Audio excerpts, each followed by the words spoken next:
Shalom à tous. Comme vous le savez peut-être, j'ai toujours été un grand fan de la fête de Hanouka. J'ai fait des vidéos pour en faire la promotion. Cependant, j'aimerais aujourd'hui reconsidérer Hanouka dans cette vidéo. Pourquoi célébrons-nous Hanouka? Et devons-nous la célébrer? D'un point de vue historique et biblique, Hanouka tire son origine d'une guerre entre des Israélites et une nation païenne. Vers 332 avant notre ère, Alexandre le Grand a conquis la terre d'Israël. Dirigeant relativement doux, Alexandre a permis aux Juifs de continuer à pratiquer le judaïsme traditionnel tant qu'ils lui payaient un tribut, c'est-à-dire des impôts.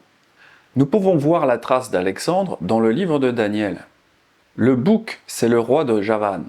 La grande corne entre ses yeux, c'est le premier roi, c'est-à-dire Alexandre. Les 4 cornes qui se sont élevées pour remplacer cette corne brisée, ce sont 4 royaumes qui s'élèveront de cette nation, mais qui n'auront pas autant de force. En 323 avant notre ère, quelques 9 ans après avoir conquis pour la première fois la terre d'Israël, Alexandre mourut. Son empire s'est ensuite divisé en 4 royaumes, accomplissant la prophétie de Daniel du verset 22. L'un de ces 4 royaumes successeurs, c'était l'empire séleucide, situé principalement dans la Syrie moderne. Ensuite, le verset 23 nous dit que dans les derniers temps de ce royaume, c'est-à-dire le royaume séleucide, un roi féroce et sinistre se lèverait, et puis il commettrait des transgressions contre le peuple hébreu. À la fin de leur domination, lorsque les pécheurs seront consumés, il s'élèvera un roi impudent et artificieux, sa puissance s'accroîtra, mais non par sa propre force, il fera d'incroyables ravages, il réussira dans ses entreprises, il détruira les puissants et le peuple des saints. Environ un siècle et demi plus tard, en 175 avant notre ère, cette prophétie s'est accomplie. Antiochus Épiphane, également appelé Antiochus IV, il a pris le pouvoir dans l'empire séleucide. Alors, il n'était pas très tolérant religieusement, c'est-à-dire qu'Antiochus Épiphane a commencé à commettre de grandes atrocités contre le peuple juif. Vers 168 avant notre ère, Antiochus a entendu des rapports selon lesquels il y avait beaucoup de trésors stockés dans le temple. De retour d'Égypte, il pilla le temple et massacra également un grand nombre de juifs. Nous voyons cette histoire racontée dans le livre des Maccabées. Après avoir battu l'Égypte l'an 143, Antiochus revint sur ses pas et marcha contre Israël. Étant monté à Jérusalem avec une armée puissante, il entra avec une audace insolente dans le sanctuaire et en enleva l'autel d'or, le chandelier de la lumière avec tous ses ustensiles, la table des pains de proposition, les coupes, tasses et écuelles d'or, le rideau, les couronnes et les ornements d'or sur la façade du temple. Et il détacha partout le plaquage. Il prit aussi l'or et l'argent et les vases précieux, ainsi que les trésors cachés qu'il put trouver. Emportant le tout, il entra dans son pays après avoir massacré beaucoup de gens et proféré des paroles insolentes. Antiochus a encouragé tout le monde dans son empire à se convertir au système religieux grec et à donner des ordres pour la destruction de tous les dissidents.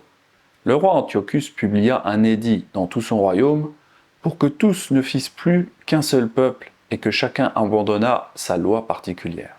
Toutes les nations se conformèrent à l'ordre du roi. Beaucoup d'Israélites consentirent aussi à suivre son culte. Ils sacrifièrent aux idoles et profanèrent le Shabbat.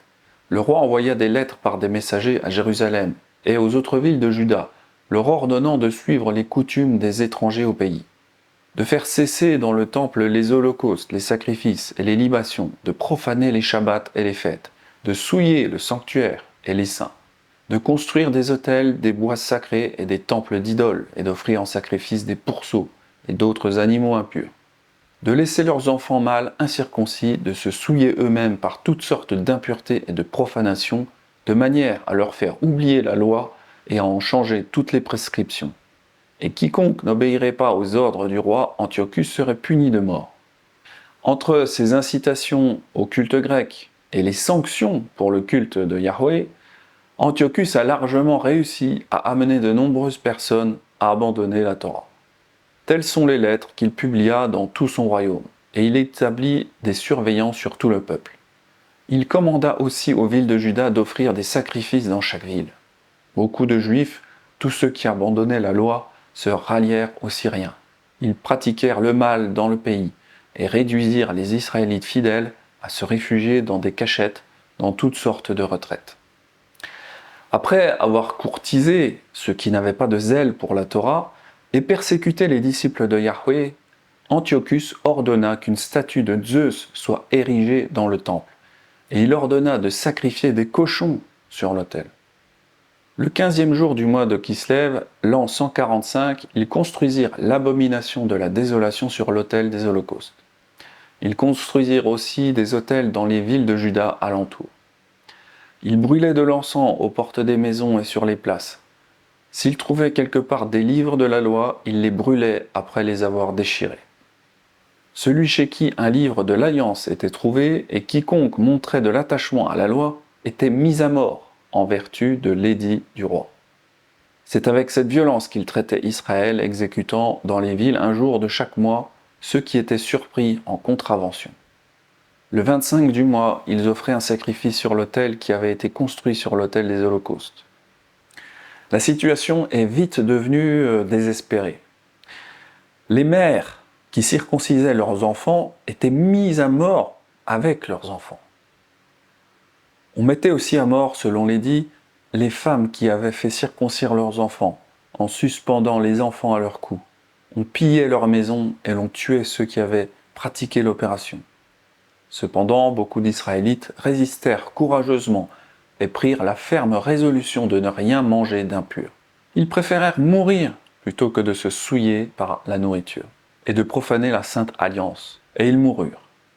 Mattityahu ben Yohanan à Cohen et ses 5 fils se sont rebellés contre Antiochus. Bien que Mattityahu soit mort un an plus tard, de cause naturelle, eh bien son fils Yehuda, c'est-à-dire Juda, il a continué à diriger la rébellion juive avec une bravoure incroyable. En infériorité numérique, les Juifs ont placé leur confiance en Yahweh, et Yahweh leur a donné une victoire miraculeuse contre des chances autrement impossibles. En conséquence, Yehuda et sa famille sont devenus connus sous le nom de Maccabées. Après cette victoire des Maccabées, ils avaient besoin de construire un nouvel autel pour remplacer celui qui était devenu souillé. Et ils devaient aussi rallumer la menorah, que Yahweh ordonne d'être allumée continuellement.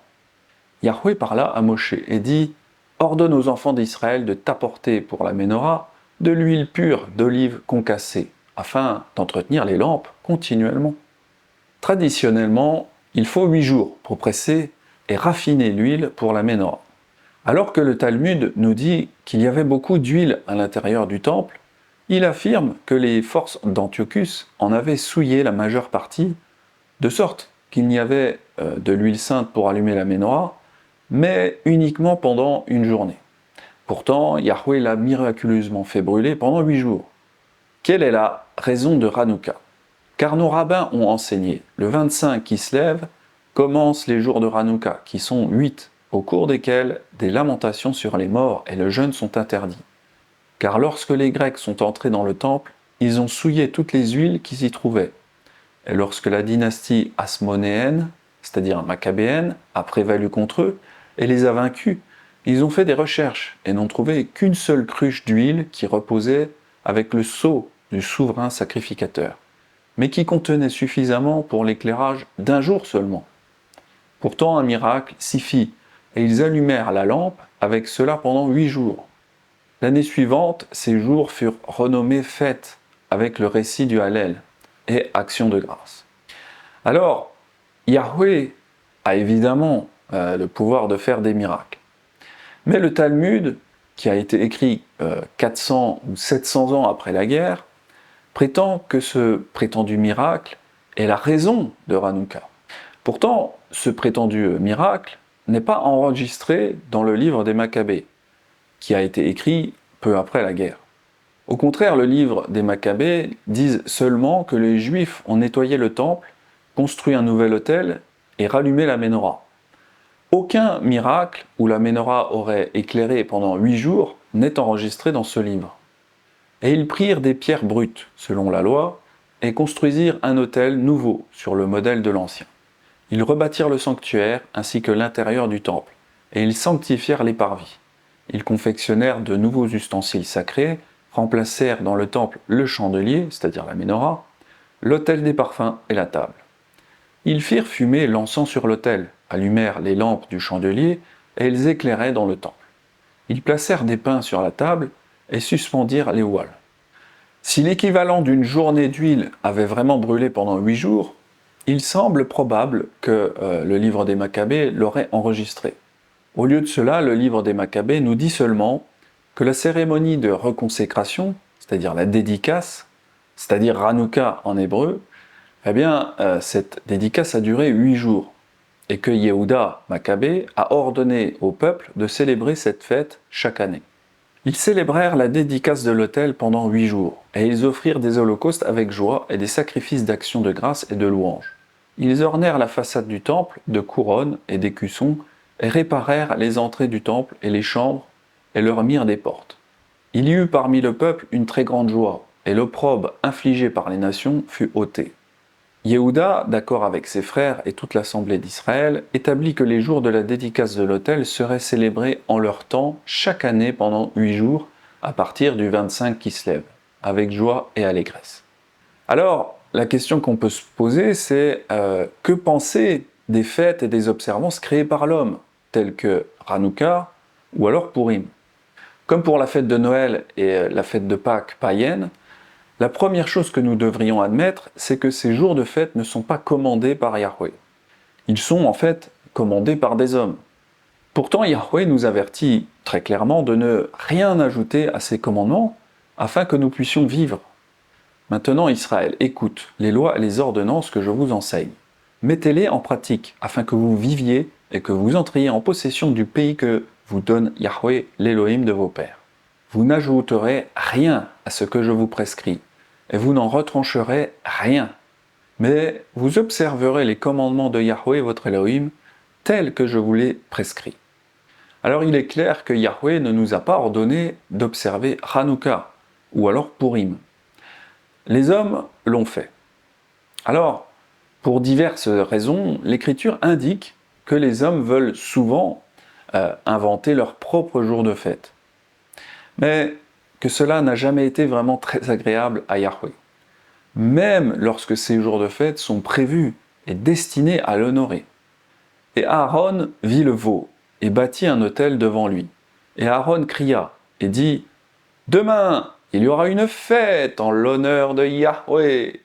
Le lendemain, ils se levèrent de bon matin et ils offrirent des holocaustes et des actions de grâce.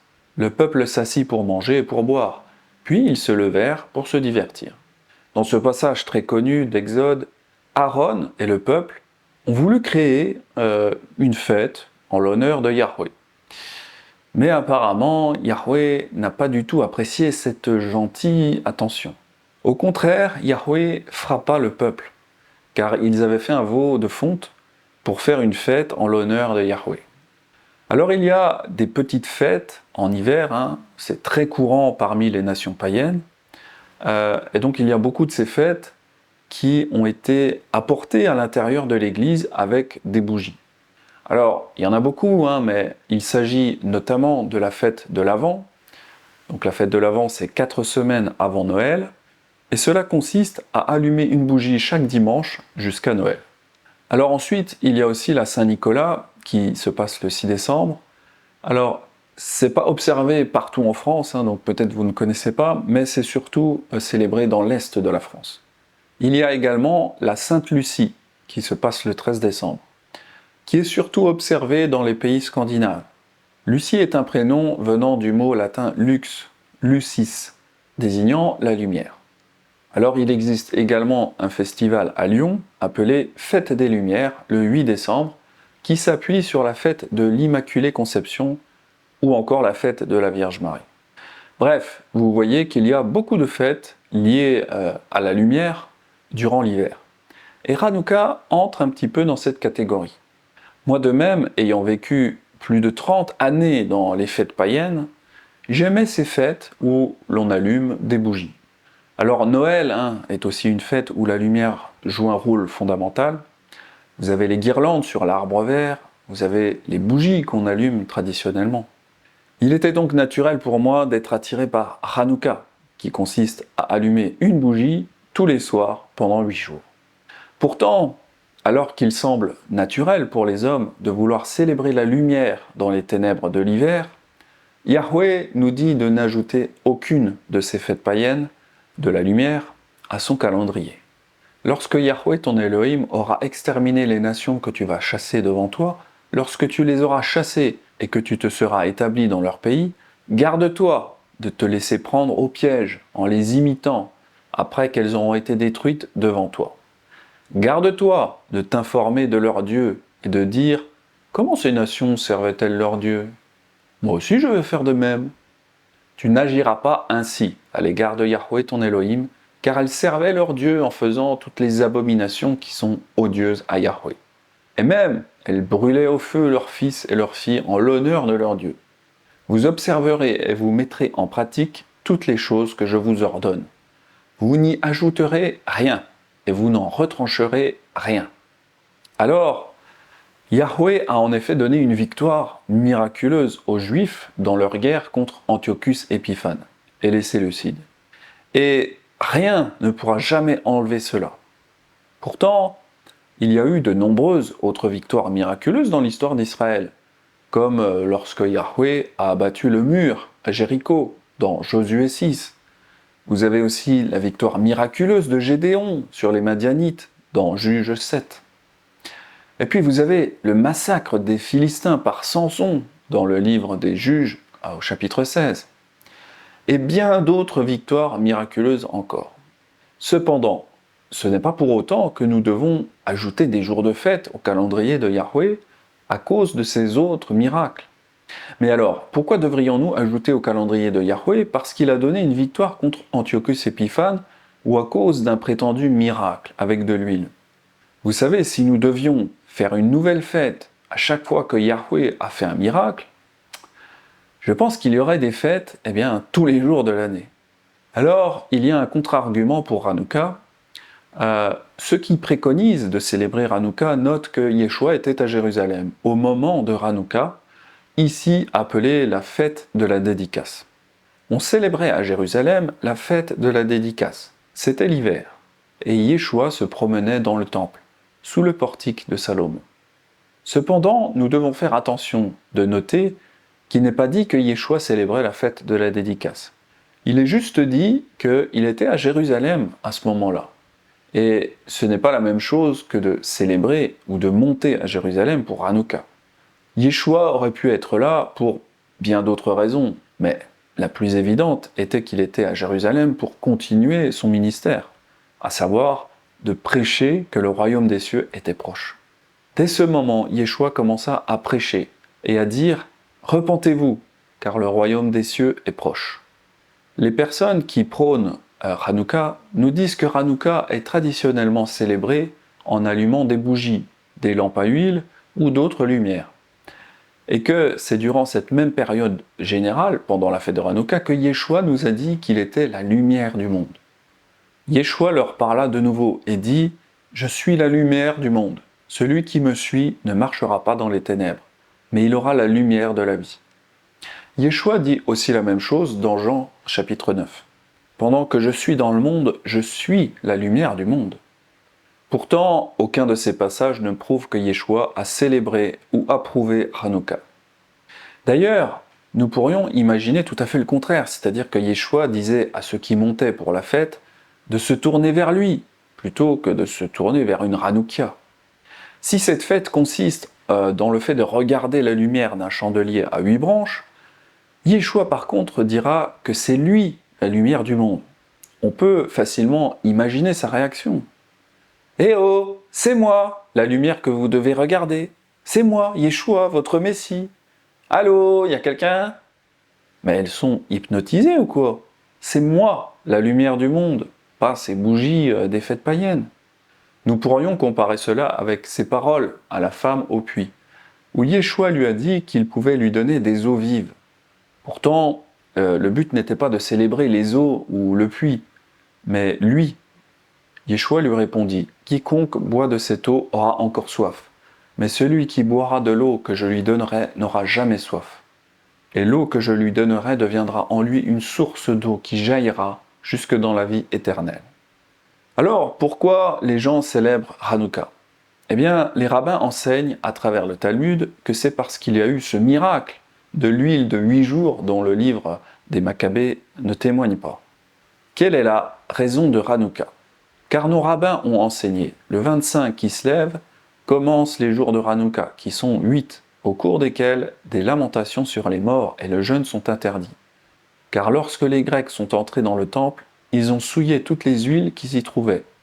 Et lorsque la dynastie hasmonéenne, c'est-à-dire maccabéenne, a prévalu contre eux et les a vaincus, ils ont fait des recherches et n'ont trouvé qu'une seule cruche d'huile qui reposait avec le sceau du souverain sacrificateur, mais qui contenait suffisamment pour l'éclairage d'un jour seulement.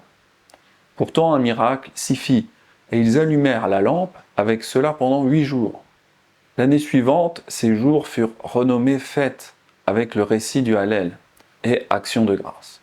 En revanche, comme je le disais, le premier livre des Maccabées nous dit que c'est parce que Yehuda Maccabée et ses frères nous ont dit de faire Hanouka. Et Yehuda et ses frères et toute l'assemblée d'Israël ont ordonné que les jours de la dédicace de l'autel soient observés en leur saison d'année en année par l'espace de 8 jours, à partir du 25 jour du Kislev, avec gaieté et joie. Je comprends tout à fait que nous puissions vouloir respecter la personne de Yehuda Maccabée, et même des autres héros de guerre comme Josué, Samson ou même Gédéon, à qui Yahweh a donné une si grande victoire. Mais ce serait une erreur de valoriser et d'estimer leurs paroles au-dessus des instructions de celui qui leur a donné la victoire.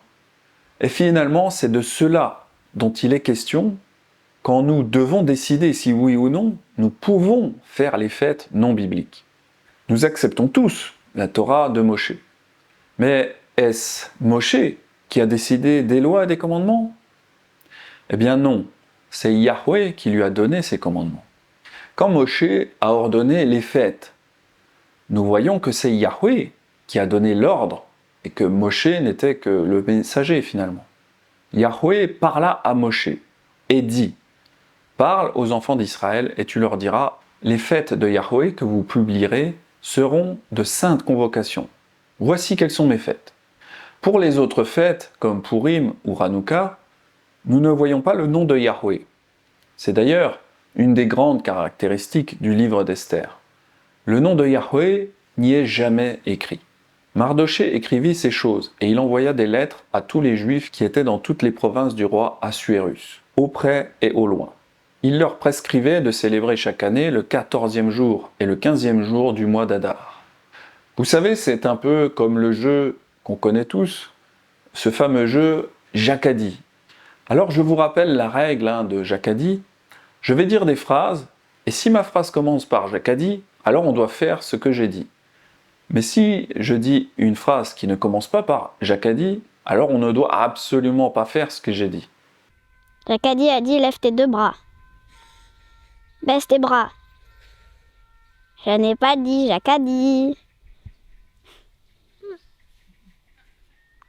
Rappelez-vous, quand nous étions petits, on se faisait toujours avoir à ce jeu, parce qu'on écoutait et on obéissait aux ordres, même sans avoir entendu Jacadie.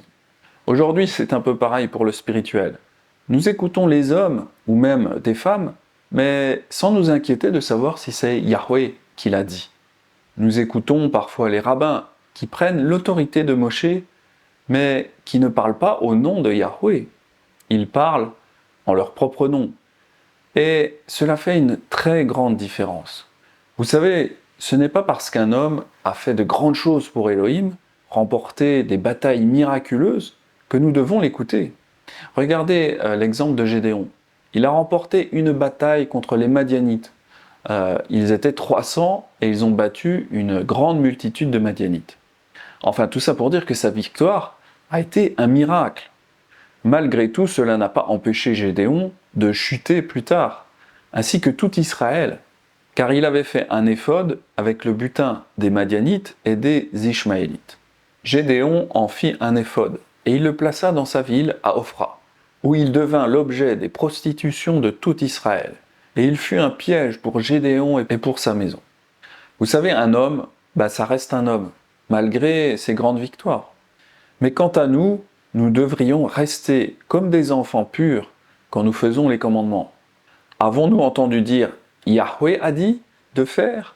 Ou alors n'avons-nous pas entendu « Yahweh a dit » ? Si Yahweh a dit, alors je le fais. Si c'est Yehuda ou Mordechai qui a dit, alors je ne fais pas.